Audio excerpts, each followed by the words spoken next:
हरे कृष्णा। मार्गशीर्ष मास में श्री कृष्ण भक्ति का विशेष महत्व है। योगेश्वर भगवान श्री कृष्ण गीता में स्वयं कहते हैं कि मासों में मैं मार्गशीर्ष मास हूँ। मार्गशीर्ष मास यानी अगहन मास भगवान श्री कृष्ण का ही एक स्वरूप है। इसलिए इस मास में पड़ने वाली पूर्णिमा मनोकामना पूर्तिदायक, संतान सुख प्रदायिनी है। सतयुग में देवों ने मार्गशीर्ष मास की प्रथम तिथि को ही वर्ष का प्रारंभ किया था।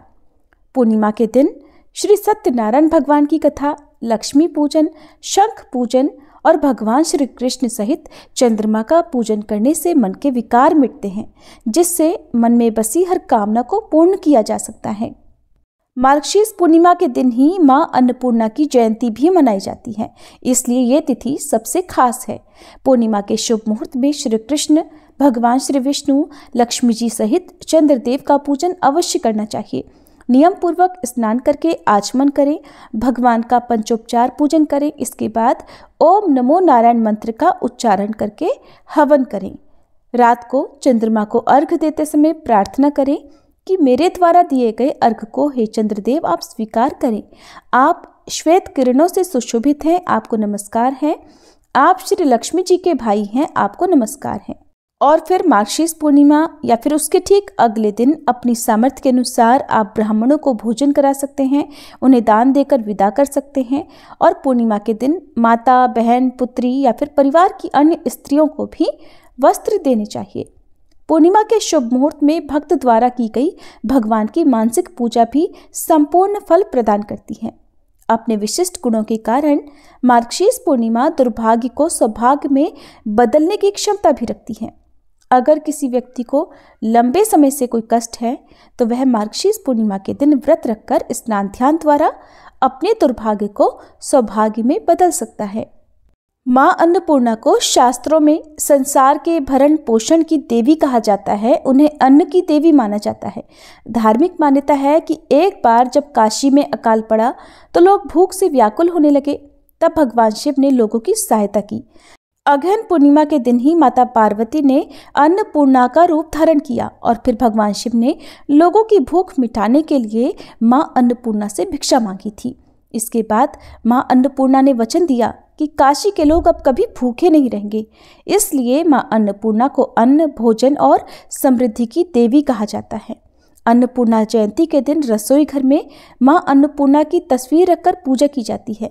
साथ ही इस दिन रसोई में चूल्हे की भी पूजा करें और इस दिन उपवास रखना संभव हो तो उपवास भी जरूर रखें। अन्नपूर्णा जयंती के दिन गरीबों को भोजन दान करना चाहिए। ऐसा करने से मां अन्नपूर्णा की कृपा दृष्टि बनी रहती है। इस बार पूर्णिमा की तिथि 2 दिन है, तो ऐसे में व्रत किस दिन रखा जाएगा, किस दिन स्नान दान करना ज़्यादा सही रहेगा, अब आपको बताते हैं। पूर्णिमा तिथि प्रारंभ होगी 14 दिसंबर शनिवार को शाम 4:59 से और 15 दिसंबर रविवार को दोपहर 2:31 पर पूर्णिमा तिथि समाप्त होगी। इसलिए इस बार 14 दिसंबर शनिवार को पूर्णिमा व्रत रखा जाएगा। अन्नपूर्णा जयंती भी इस दिन मनाई जाएगी और दत्तात्रेय जयंती भी इसी दिन मनाई जाएगी। और 15 दिसंबर रविवार को भी इस बार पूर्णिमा का व्रत रखा जाएगा। पूर्णिमा का जो स्नान दान है वो उदया तिथि के अनुसार किया जाता है, तो आप 15 दिसंबर को ही स्नान दान भी कर सकते हैं। क्योंकि पूर्णिमा के व्रत में तुलसी जी की और पीपल के पेड़ की पूजा की जाती है, तो रविवार के दिन तुलसी जी में जल अर्पित नहीं किया जाएगा, न ही पीपल के पेड़ का पूजन किया जाएगा। ऐसे में आप शाम की पूजा शनिवार के दिन कर सकते हैं। हालांकि व्रत आप दोनों ही तिथियों में रख सकते हैं। जिस तिथि में भी आप व्रत रख रहे हैं उस दिन आपको पूर्णिमा के नियमों का पालन करना चाहिए।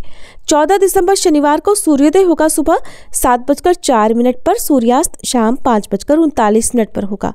ब्रह्म मुहूर्त सुबह 5:28 से 6:16 तक रहेगा। अभिजीत मुहूर्त दोपहर 12 बजे से 12:42 तक रहेगा।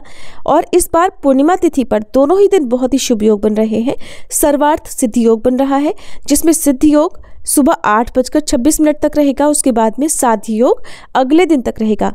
राहु काल सुबह 9 से 10:30 बजे तक रहेगा। और इस दिन चंद्रोदय होगा शाम 4:37 तक। तो शाम को चंद्रोदय होने पर आप इसके बाद से कभी भी चंद्र देवता की पूजा करके व्रत का पारण कर सकते हैं। अब बात करते हैं 15 दिसंबर रविवार के मुहूर्तों के बारे में। तो इस दिन सूर्योदय होगा सुबह 7:04 पर, सूर्यास्त शाम 5:39 पर होगा। ब्रह्म मुहूर्त सुबह 5:28 से 6:16 तक रहेगा। साथ ही योग सुबह 5:07 तक रहेगा और बाद में शुभ योग प्रारंभ हो जाएगा। तो आपकी जो भी मनोकामना है उसके लिए आप कोई खास उपाय यदि करना चाहें तो आप इन शुभ योगों में कर सकते हैं। अभिजीत मुहूर्त दोपहर 12 बजे से 12:43 तक रहेगा, जिसमें आप श्री सत्यनारायण भगवान की पूजा करके कथा का श्रवण कर सकते हैं। अमृत काल शाम 6:06 से 7:36 तक रहेगा। राहु काल रहेगा शाम 4:30 से 6 बजे तक। राहु काल को अशुभ मुहूर्त माना जाता है, तो कोई भी शुभ काम आप इस समय में ना करें। अब जानते हैं रविवार के दिन चंद्रोदय के समय के बारे में। तो इस दिन चंद्रोदय होगा शाम 5:36 पर।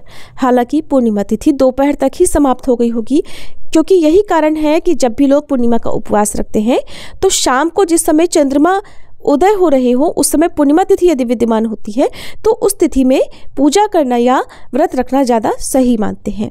तो शाम को यदि आपने आज व्रत रखा है तो इस समय के बाद से जितनी जल्दी हो सके चंद्र देवता का पूजन करके व्रत का पारण आप कर सकते हैं। मार्गशीर्ष पूर्णिमा के साथ ही मार्गशीर्ष मास का समापन भी हो जाएगा और इसके बाद से पौष मास प्रारंभ हो जाएगा। पौष मास विशेष रूप से सूर्य देवता को समर्पित माना जाता है।